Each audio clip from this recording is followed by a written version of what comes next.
Mais d'abord Vincent Hervouette pour l'International. Bonjour Vincent. Bonjour Dimitri, bonjour à tous. Alors magie médiatique, l'Ukraine est un peu disparue des écrans radars de l'information. Évidemment, le poids kilométrique de l'info fait que la présidentielle prend toute la place. Mais uniquement à Paris.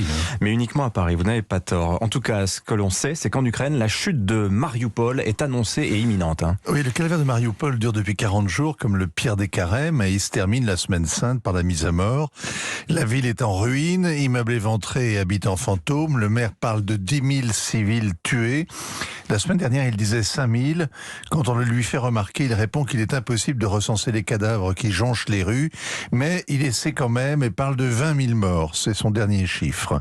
Le port est tombé aux mains des séparatistes hier.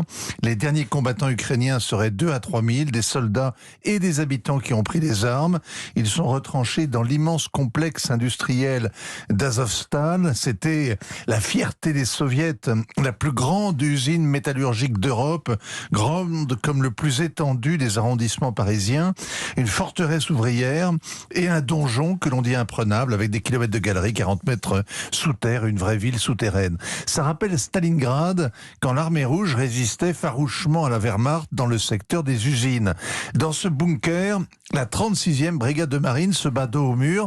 Elle n'a presque plus de munitions, la moitié des hommes sont blessés, tous sont épuisés. Mais comme cette guerre d'Ukraine défie toutes les règles habituelles, eh bien la brigade s'épanche sur Facebook. Elle dit, c'est l'ultime bataille, ce sera la mort pour certains d'entre nous, la captivité pour d'autres.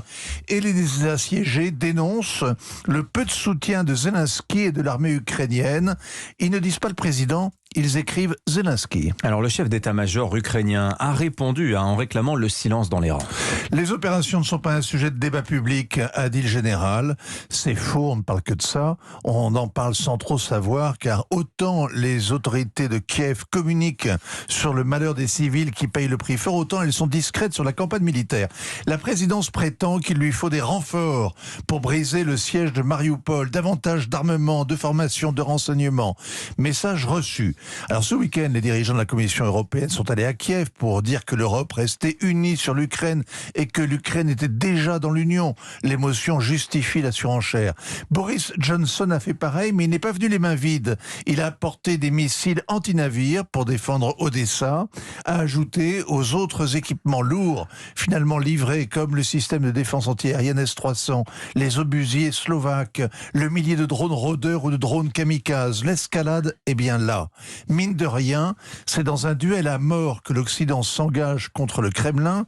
Les freins sautent les uns après les autres. L'enjeu dépasse le sort de Mariupol ou du Donbass. Duel à mort, duel par procuration toujours. Bon, les Russes, Vincent, s'apprêtent à lancer la 3e phase de ce qu'ils appellent l'opération spéciale et ce sera le Donbass.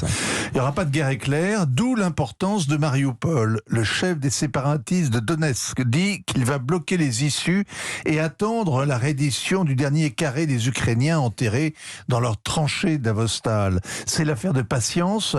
Il risque de manquer de temps parce que la prise de la ville est importante sur le plan stratégique. Elle fait la jonction entre la Crimée, le Donbass, la Russie. Mais elle l'est plus encore sur le plan symbolique. Ce sera la seule victoire que Vladimir Poutine pourra brandir le 9 mai, quand il célébrera l'anniversaire de la Grande Guerre patriotique.